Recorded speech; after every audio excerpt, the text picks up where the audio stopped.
Hello everyone, welcome to my channel Salomi feel good vibes. ఎలా ఉన్నారు friends? Thank you very much. నా ఛానల్ని చూస్తున్నారు, సపోర్ట్ చేస్తున్నారు, లైక్ చేస్తున్నారు. మీ సపోర్ట్ని నాకు అందిస్తున్నందుకు థ్యాంక్ యూ వెరీ మచ్. ఈరోజు మన వీడియోలో మనం పెసరపప్పు టమాటా కర్రీ చేసుకోబోతున్నాము. దానికోసం ముందుగా పెసరపప్పును తీసుకున్నాను. పెసరపప్పులో ఈ లవంగం ఎందుకు కనిపిస్తుంది అనుకుంటున్నారా? అది మనము ఈ ఎండాకాలంలో సాధారణంగా మనకి చీమలు పడుతూ ఉంటాయి కదా, చక్కెరకి, ఇలాంటి పప్పులకి, ఏదైనా తినే పదార్థాలకి చీమలు పడుతూ ఉంటాయి. అలాంటప్పుడు ఏం చేయాలంటే మనము చక్కెర కానీ పప్పులు కానీ స్టోర్ చేసుకునే డబ్బాలో ఒక 4-5 లవంగాలని ఇలా వేసి పెడితే చీమలు పట్టకుండా ఉంటాయి. నేను అలానే పెట్టాను. ఈ పప్పు తీస్తుంటే దాంతోపాటు ఈ లవంగం కూడా వచ్చింది. మీకు చెప్పాలనిపించింది. ఈ టిప్ మీకు నచ్చితే లైక్ చేయండి. ఇప్పుడు రెసిపీలోకి వెళ్ళిపోదాం పదండి.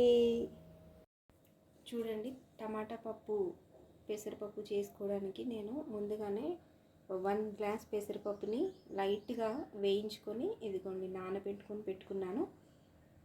ఇప్పుడు ప్రాసెస్లోకి వెళ్ళిపోదాం.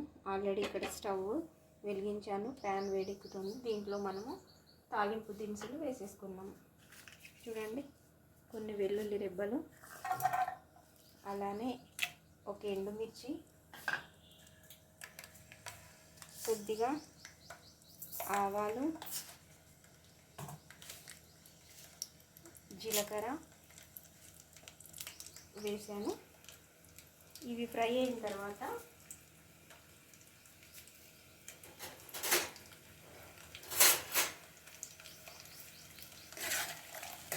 చూడండి, మరీ ఆయిల్ ఎక్కువగా హీట్ ఎక్కనివ్వద్దు. అలా చేస్తే ముఖం మీద, అదిగోండి చేతుల మీద చిల్లుతూ ఉన్నాయి. చూడండి, ఇక్కడ నా హ్యాండ్ పైన ఆయిల్ పడి ఇక్కడ చిన్న బుబ్బ వచ్చింది. అందుకని కాస్త జాగ్రత్తగా చేసుకోవాలి.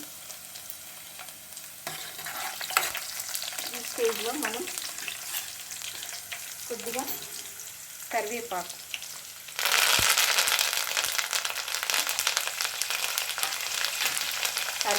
వేగిన తర్వాత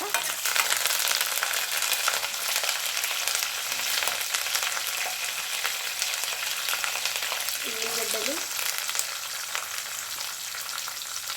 పచ్చిమిర్చి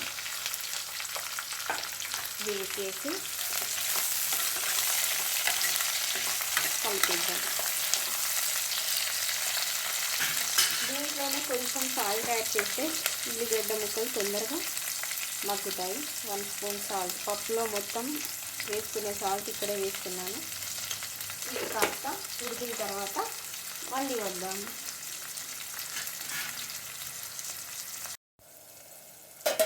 చూడండి, ఆనియన్స్ మాత్రం ఫ్రై అయితే చాలు. ఈ సమ్మర్లో మనం ఎక్కువగా డీప్ ఫ్రై చేసుకోవద్దు. ఈ ఆనియన్స్ ఇలా ఏదైనా మనం కర్రీస్ చేసుకునేటప్పుడు కానీ కొంచెం వెజిటేబుల్స్ ఒక 90% కుక్ అయితే చాలు. మరీ డీప్ ఫ్రైస్ ఇప్పుడు సమ్మర్లో అంత మంచిది కాదు. అల్లం,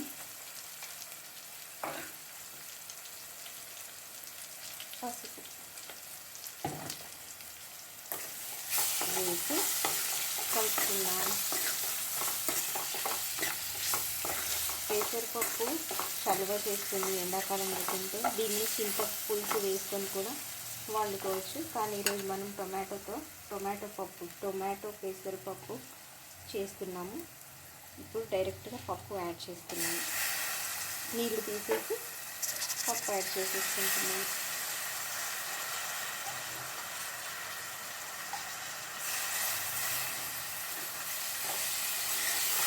ఆల్రెడీ పప్పు నానబెట్టుకున్నాను కాబట్టి తొందరగా ఉడికిపోతుంది. అంతేకాకుండా పెసరపప్పు చాలా ఫాస్ట్గా ఉడుకుతుంది కదా.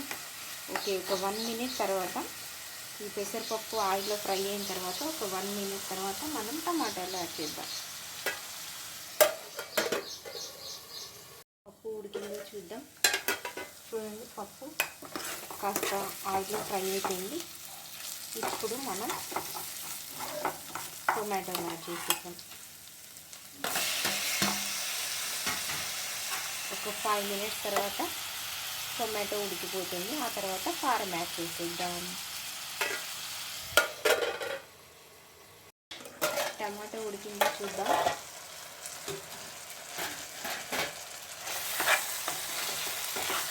ఓకే, ఉడికిపోయింది టమాటా. ఈ ఎండాకాలంలో కూరముకాయలు ఇలానే ఉంటాయండి, అంటే ఎక్కువగా తొందరగా ఉడకనట్టు కనిపిస్తాయి. టమాటా చూడండి ఇలా ఉడికిపోయినాయి. ఇప్పుడు కాస్త పచ్చిమిర్చి వేసాము ఆల్రెడీ, కాబట్టి నేను 1 స్పూన్ కారం యాడ్ చేస్తున్నాను.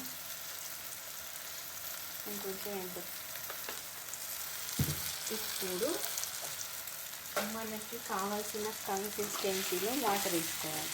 పెసరపప్పు తొందరగానే ఉడికిపోతుంది, అంటే మనకి లూజ్గా కావాలంటే కొంచెం ఎక్కువ వాటర్ వేసుకోవాలి. పప్పు దగ్గరగా ఉండాలనుకుంటే తక్కువ వాటర్ వేసుకోవాలి. నేను కొన్ని హాట్ వాటర్ పెట్టుకున్నాను, అవి యాడ్ చేస్తున్నాను. హాట్ వాటర్ పెట్టుకుంటే టేస్ట్ బాగుంటుంది, అలానే తొందరగా పప్పు కుక్ అయిపోతుందని నేను ఎక్కువగా హాట్ వాటరే వేస్తూ ఉంటాను కర్రీస్లో. ఇప్పుడు ఒక 5 మినిట్స్ పప్పుని వాటర్లో ఉడకనిద్దాం, తర్వాత మళ్ళీ చూద్దాం.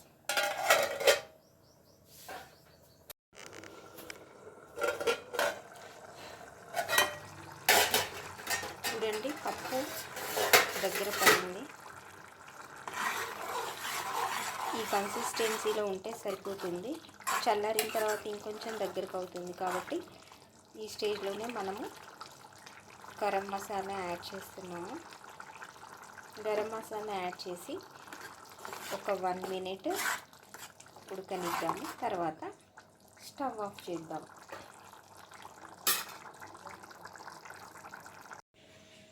ఇది ఫ్రెండ్స్ ఈరోజు వీడియో. మన పప్పు రెడీ అయిపోయింది. మీరు కూడా ఇలాంటి మంచి మంచి వంటలు చేసుకొని తింటూ ఉండండి. సమ్మర్లో ఎక్కడికి కూడా బయటికి వెళ్ళకుండా, ఒకవేళ వెళ్ళాల్సి వస్తే జాగ్రత్తలు పాటిస్తూ హాయిగా ఆనందంగా ఉండండి friends. Thank you very much for watching this video. Bye.